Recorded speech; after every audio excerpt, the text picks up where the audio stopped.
Hello all signs, welcome dito sa inyong gabay. Thank you so much all signs kung lagi po kayong nanonood ng mga readings natin sa Facebook and YouTube. Para sa mga bago po, please don't forget to subscribe, like, or follow. Regarding personal reading services, mag-message privately po kayo sa aking official na Facebook page para sa mga gusto mag-inquire o mag-avail ng aking mga reading services.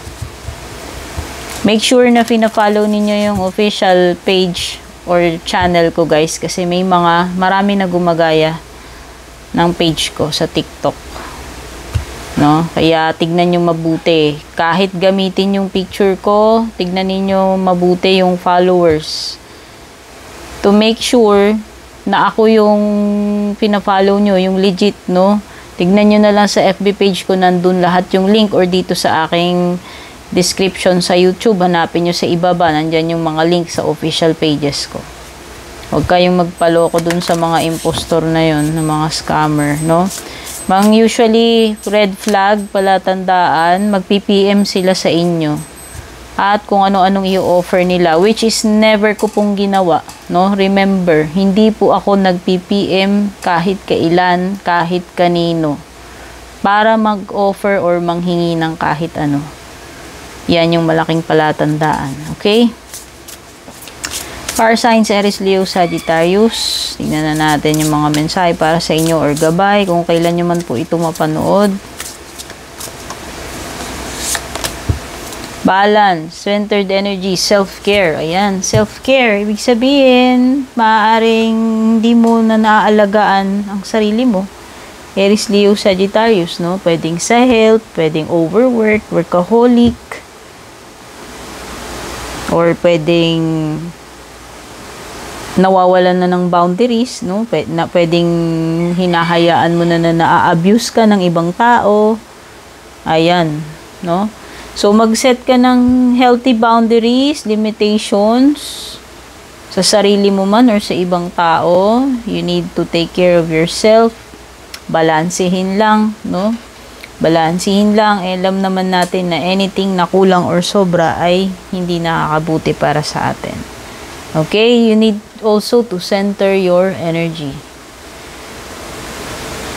Okay? May mga situations in need of balancing. Wisdom, inspiration, and Akashic record. So, all the information you need right now is available to you. Fire signs, no? Yun ang ibig sabihin nitong card na ito. And also, meron ditong mga bagay na magbibigay sa iyo ng inspiration. Pwedeng person, no? Okay? Kumbaga, very receptive ka to information. And also, may mga, tawag dito, yung informations na pinoprovide sa iyo ng iyong mga guides, no? Sabi ko nga, bukas ka to receive information and lahat ng informations na kailangan mo sa sitwasyon mo is available to you.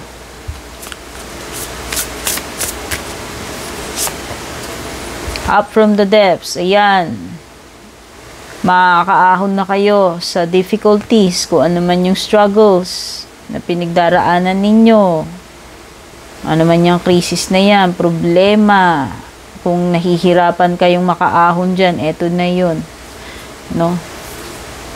May aahon na kayo dito sa difficulties na dinaranas ninyo. Okay? So, ayan. Yan yung mga energies nyo right now. Fire signs, let's move on to Earth signs. Taurus, Virgo, Capricorn. Ito yung gabay po ninyo. Ngayong araw na to or kaya ilan nyo man po ito mapanood. Panoorin nyo po yung intro video natin. Yung nasa umpisa. Kung interesado po kayo sa mga reading services at iba pang importanteng information. Meron kang journey guide travel, change in location. So, yung iba may mga relocation na magaganap. Pwedeng marirelocate kayo ng tirahan. Ibig sabihin, pwedeng magmamigrate abroad or lilipat sa ibang city, province, no? Or, marirelocate kayo ng, site ng trabaho. Basta meron ditong, paglilipat. Paglilipat. Or travel. Kung hindi man actual na lilipat, no, meron kayong biyahe. Yan, pwedeng by plane. Yan, may eroplano kasi dito, pwedeng malayo. Long distance travel to sa tingin ko. Okay, either change of location, paglipat, or pagta-travel, long distance. Emotional desert, inactivity, isolation. Pwedeng yung iba, wala kayo masyadong progress right now kasi meron kayong pagiging inactive or isolation, no? Pwedeng iba nakakaranas kayo ng solo flight muna kayo or meron kayo pinagdaraanan alone.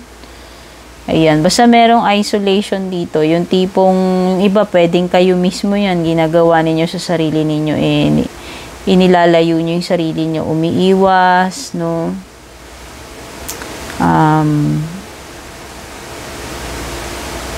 Hindi ko alam kung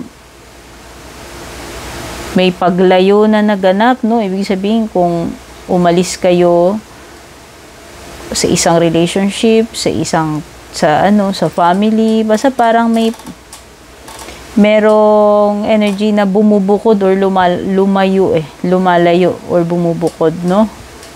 Or na-isolate, yung tipong parang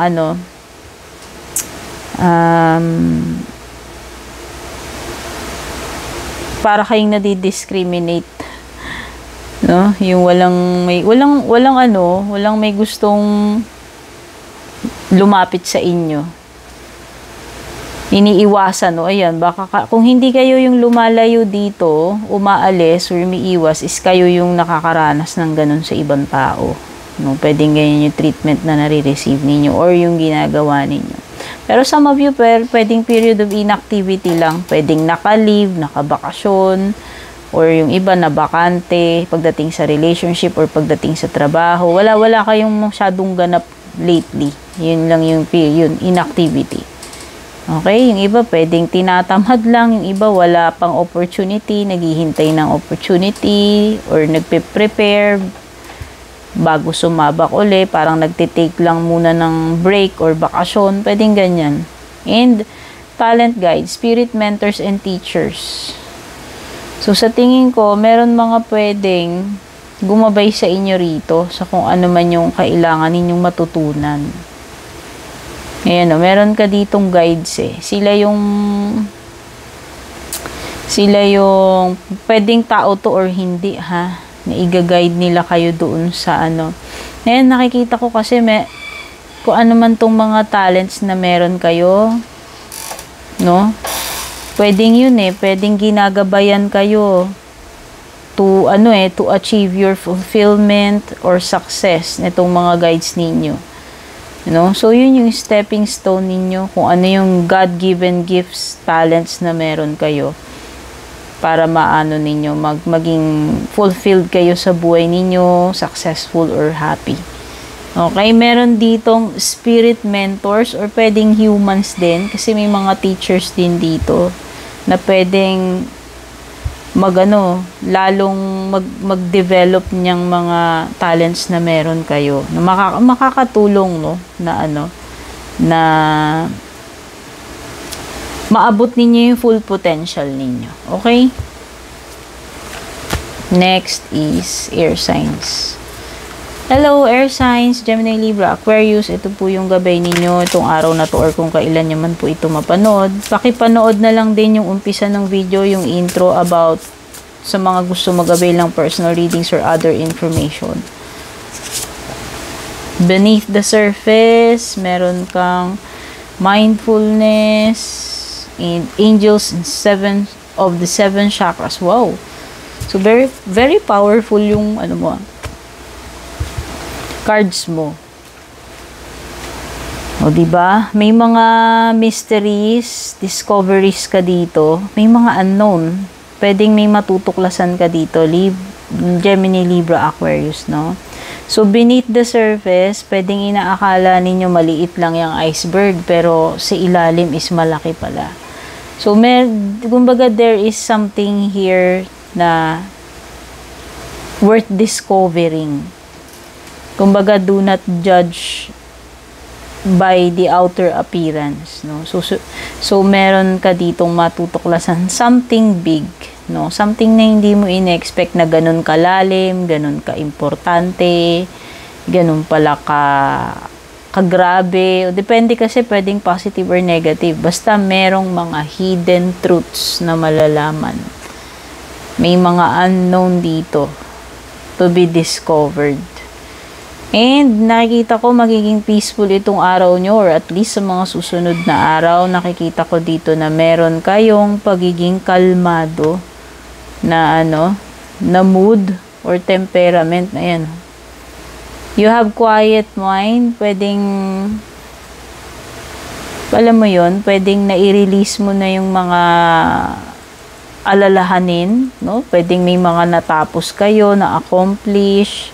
Kaya siguro bawas na yung mga nasa isip ninyo. Ngayon, at peace yung isip ninyo, kalmado, relaxed. Okay? Meron kayong peaceful presence and quietness itong araw na to. Okay? Pwedeng walang bumabagabag sa isip ninyo. Walang mga distractions, no? And meron ka ditong power, truth, and connection. So, nakikita ko na mukhang aligned yung mga chakras mo dito, Gemini, Libra, Aquarius, or pwedeng bukas yung third eye, no?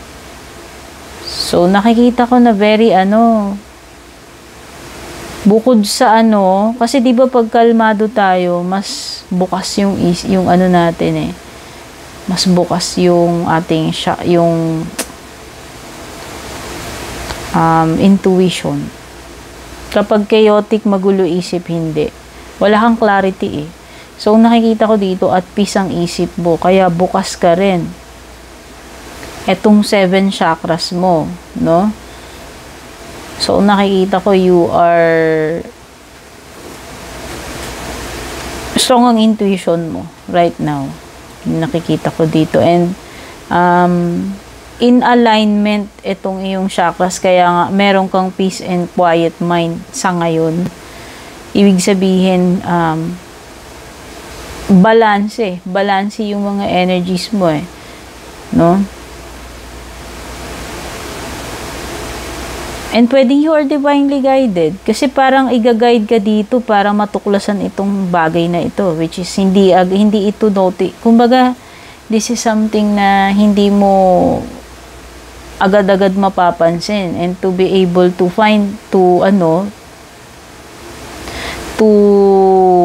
sense that is pwedeng malakas yung intuition ninyo ngayon, air signs, no? Kasi meron pwedeng nafe-feel mo na hindi lang ito yung nakikita sa ibabaw there is something more doon sa nakatago, doon sa hindi natin nakikita sa panglabas na mata natin. So, ayan. So, nakikita ko dito, may matutuklasan kang hidden truths. Mga sikreto, no? Ayan, may masosolve kang mystery. Okay?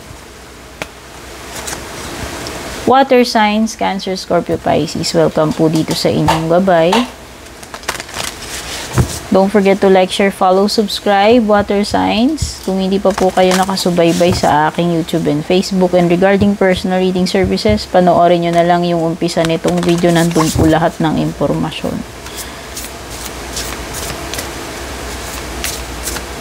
So, itong gabay mo, water signs, Cancer, Scorpio, Pisces, kung kailan naman po ito makita, mapanood. You have achievement. May matatapos ka ngayong araw na to. Tuwan-tuwa ka dyan.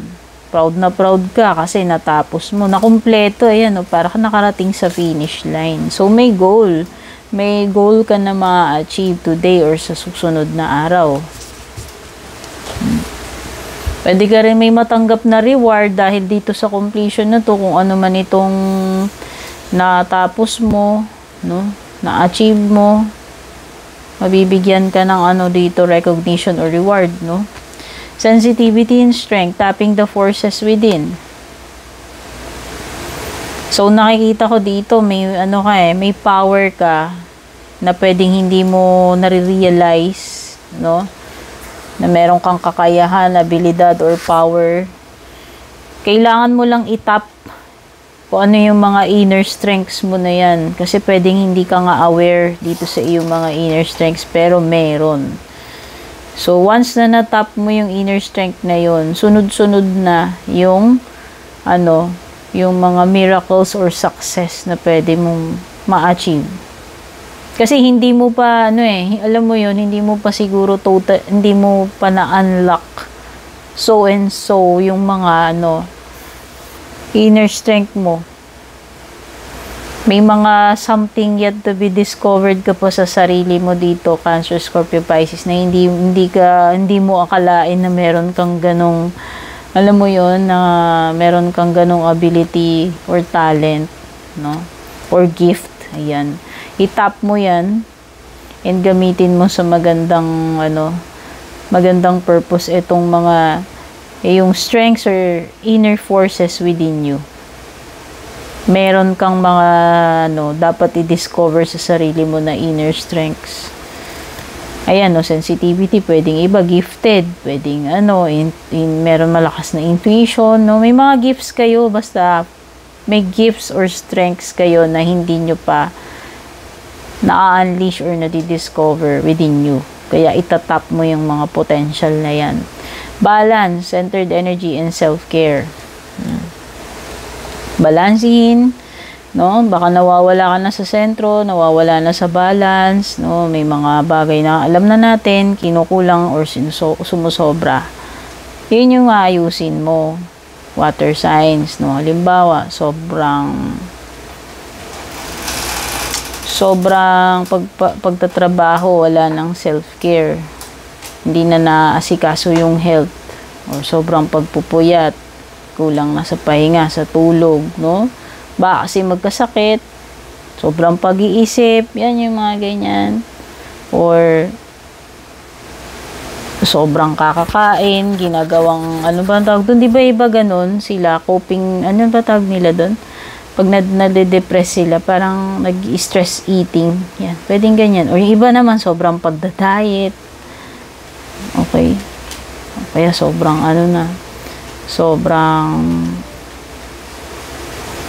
sobrang bait, no? Minsan ganun din eh. Abusuin ka eh. Alam mo yun, maraming maraming dapat balansehin.